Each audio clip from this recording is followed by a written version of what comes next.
If you're a fan of this channel, then you know that every single January, we have a series of videos called The Gauntlet of Garbage, where I go back and review the worst films of the previous year back to back. Meaning that for an entire month, I just watched one horrible film after another. So that is why I was so happy when February rolled around, because it meant I could finally start reviewing new movies again. And the first new movie to come out in February was 50 Shades Freed. So for 5 weeks straight, I just watched some of the worst cinematic crap imaginable. So at this current moment, Black Panther is an oasis in the middle of a very dry desert for me.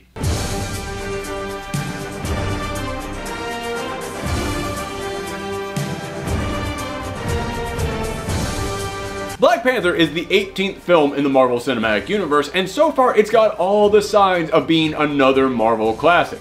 It's got a talented director, a powerful cast, memorable characters, a wonderful score, an imaginative world, and of course, the one thing that all great Marvel movies have to have. Assholes online saying the movie is terrible without having actually seen it yet. I'm not kidding you, go on the Rotten Tomatoes audience score. About half the negative reviews on there are just people saying, yeah, I haven't actually seen this yet, but I'm sure it's terrible. Hooray, internet. But does this live up to the hype? Because this movie doesn't just have good reviews, it currently has the best reviews out of any Marvel film. So, does it deserve it? Well, I can only speak for myself personally, and this is a film that is going to affect everybody differently. I mean, heck, I don't think it's a stretch to say that black people, and especially children, are going to feel something watching this film that I myself personally won't, and that's great. Films should affect everybody differently. So if you walk out of this film and you say it's the best Marvel film, it's a perfect 10 out of 10 for you, awesome, wonderful. I am glad that you felt that way. But just for myself, just me personally, I really like this film. But I did have a few small problems with it. But let's start by talking about the positives. This is a very different movie from most Marvel films, if not all superhero movies. I know a lot of people complain that the Marvel movies are all the same, and I've always argued against that, but honestly, if you can watch this movie and think it's the same as Thor Ragnarok and Spider-Man Homecoming, then yeah, I'm not even going to argue with you because you're so far gone on this one, there's no chance of reaching you. This isn't even really a superhero movie. It's a spy film mixed with little bits of political drama, Game of Thrones, and Shakespearean tragedies. This movie about halfway through says, yeah, we're going to be James Bond, but even more high-tech, and all that stuff is amazing. But beyond the awesome gadgets, the high-tech car chases, and undercover missions, this movie is about T'Challa and the people of Wakanda, but it's set up like a classic tragedy while at the same time being mixed in with very real-world issues.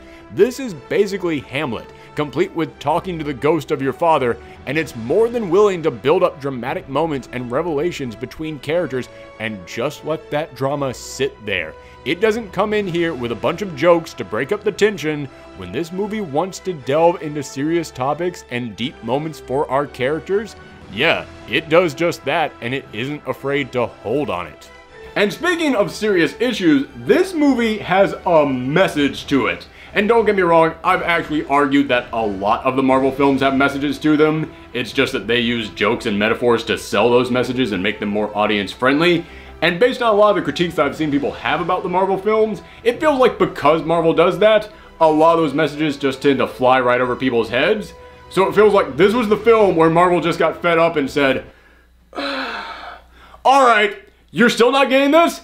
Here, this is the message. We're going to say this flat out, with no metaphors, no jokes. It's a serious topic, and we're going to treat it like it's a serious topic. And we're not just going to say it, we're going to say it, turn to the audience, and then hold on them until we are sure that they have learned the message of this film. In fact, actually, you know what? That's not entirely accurate.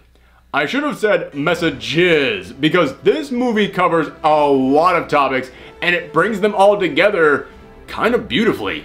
And a lot of that has to do with the fact that the messages of this film are the driving force behind our key villain Killmonger, played by Michael B. Jordan, and he's an easy competitor for the best villain in any Marvel film, partly because you really feel for him. He's got a truly tragic origin story, and when he tells you his motivations, yeah, you kind of have to admit that he sort of has a point. I mean, sure, he's doing everything for revenge and he's going to commit some evil deeds, but the base for his argument has some good points, and the movie acknowledges that. It actually makes our hero think about what he's saying, and not in the typical we're not so different villain approach, but more in the, oh, I'm actually having to think about serious issues approach. But Michael B. Jordan isn't the only good character in here. In fact, in all honesty, I think this movie has the best supporting cast of any Marvel film. There are so many characters in here who aren't just great and memorable, they're even better in this film than they are in the Black Panther comics. Black Panther's sister Shuri is the best tech expert we've gotten in a Marvel film since Tony Stark. Nakia is easily the best love interest in any Marvel film because she actually has a role and a job other than being the love interest. M'Baku is a character I thought would be a throwaway, but when he comes back, he steals the entire show, and Okoye is a character who could just have been a silent badass, but instead she ends up becoming in many ways the heart of this film and a driving force in almost every scene she's in. And as for the Black Panther himself, I've actually heard a lot of people complain that Chadwick Boseman was way too flat, and he does sound kind of one note, I will admit that, he's just super calm the whole time, but that actually makes it so that when he does have to show his authority, when he does have to get serious and angry, it makes those moments so much bigger and gives them such a huge impact. And there's so much else in this film that just nailed everything that it attempted. The score is easily the best in any Marvel film, and the design of Wakanda is incredible and honestly proves what I love about the Marvel films, because the idea of a secret high-tech city on Earth built around a miracle space rock, it's a wild concept, but Marvel doesn't flinch from it. They fully embrace that idea in this film, and it ends up feeling just as incredible as it does in the comics. But, as I said, I did have some problems with this film, one being the villains. Don't get me wrong, I love Killmonger, and there's another villain in this film, Ulysses Klaue, and I really liked him too. Klaue was kind of the Joker to Black Panther's Batman.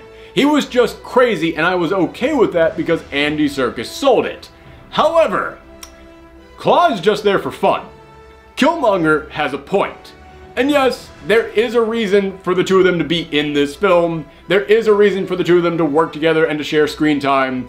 But the first 2/3 of this film are just Klaue with little bits of Killmonger sprinkled in there. Then the last act is all Killmonger. That's where you really delve into his character, his motivation, his history. And I feel like this movie would have been way stronger if it was just Killmonger. Or if maybe this entire film was just 2 films. It really kind of feels to me like this would have been better if the first movie was all Klaue, and that's where we got introduced to Black Panther, to his city, to his cast, to his mission, and then the second film is when Killmonger came in and challenged Black Panther in brand new ways, raised some serious issues about everything that we had learned in the first film, and made us look back at everything in a completely different way as he tried to tear down everything that we had already built up. Again, I think the villains are still both great in here, but I think they would have been way better if they didn't have to share the screen time. I loved Killmonger and his history and his motivations, which is why I think it was a shame that it all had to be crammed into the last half hour of this film. I wanted to see that given way more screen time. In fact, there's a lot of stuff in here that would have had a way bigger impact if we had just gotten more time with it. For example, not to give away any spoilers, but there are 2 moments in here that are supposed to have big emotional impacts, and they really don't, simply because we don't get to know some of these characters enough. Heck, there's one interaction between 2 characters at the end of this film that relies entirely on one very quick line that you could possibly have missed between the 2 of them at the beginning of this movie, and that one line is never referenced again until this moment at the end, and yeah, that kind of made that moment that should have been great sort of fall flat. Also, as I've said, I'm a huge fan of the Black Panther comics, so there's a lot of stuff in here that I thought, oh, it's that thing, it's this thing, it's that guy. But about halfway through this movie, I stopped and realized, wait, they haven't really explained hardly any of this to the movie-going audience. What do the people who haven't read the comics think? So if you haven't read the comics, you might find yourself lost at times. Not too badly, they do explain most of the big important stuff, but for example, let's look at vibranium, the big magic space rock that powers everything in Wakanda. They explain to you the background of vibranium, they explain to you some of the stuff that it can do, but then they keep using it for so many different things in this film. There came a point in this movie where they heal someone's wounds by sticking a piece of vibranium inside of them, and even as someone who reads the comics, I still sat there going, how the hell does that work? And one final small complaint. I've heard a lot of people complain that the special effects aren't very good in this film. There are a few moments where it's noticeable, but for the most part, I actually thought the special effects were okay. However, the one part where the budget really does show on this film for me is that, as I said, the design of Wakanda is great from the outside, but on the inside, prepare to see the same one lab, one throne room, and one waterfall over and over again. They clearly didn't have a lot of sets for this movie, and hey, kudos to them for working with what they had, and there are indeed a few other scenes besides the ones I just mentioned, but there came a point in this film where they were walking down the street of Wakanda, and you see all these people living together, and all the shops, and all the restaurants, and all the food, and all the clothing, and I thought, oh man, this is so cool, I can't wait to see more of this city. And I'm still kind of waiting. But in the end, this is an incredibly smart film and one of the most dramatic Marvel films with some great character arcs and emotional journeys. And it's a film that's not afraid to have messages. Messages that are bolder than we get in most Oscar films. Plus, it's got an incredible design to the world, stunning action. Heck, the car chase scene in here is going to go down in history as one of the best action scenes in any superhero film. And I'm honestly impressed how much this movie stands on its own. You can watch it completely by itself, even if you haven't seen any other Marvel movie. And considering this is the 18th film, and it's leading right into the big giant film that all of them have been going up to, yeah, that's pretty impressive. However, I do think that this film takes two great villains and forces them to share screen time, and we'd have gotten better use of both of them if this had been two films instead of one. And there are several big dramatic moments in this film that don't hit that hard because we didn't get to spend as much time with these characters as we should have. So I'm going to give this movie an 8.8. I really liked it, but it kind of felt like two perfect 10 movies that got smashed together, and some of the important parts of each of them ended up falling off in the process. However, what you're left with in the end is still a damn fine product, and I absolutely think that everybody out there should watch this film because it's a movie that's going to affect everyone differently. I think that a lot of people out there are going to give this a perfect 10 out of 10 because it's going to say something to them, it's going to speak to them, it's going to give them something that they've been waiting for in a Marvel film, and it's also going to make them think about some important stuff that they don't typically think about in superhero films. And that to me is the greatest thing about this movie. It's just as fun as any other Marvel film, but it's not afraid to make you think. Thanks for tuning in, everyone. If you want to see our spoiler talk on Black Panther, it's popping up right over there, so go ahead and give it a click. And remember, we do spoiler talks and movie reviews every single weekend on this channel, as well as tons of other fun videos on everything from the world of geekery, including comic books. So if you want to see us talking about the Black Panther comics, we've got a video coming up on that this Wednesday. So make sure that you click that subscribe button and share these videos around the web. It is the best way to help our channel grow. Thanks for tuning in, everyone. Come back next time.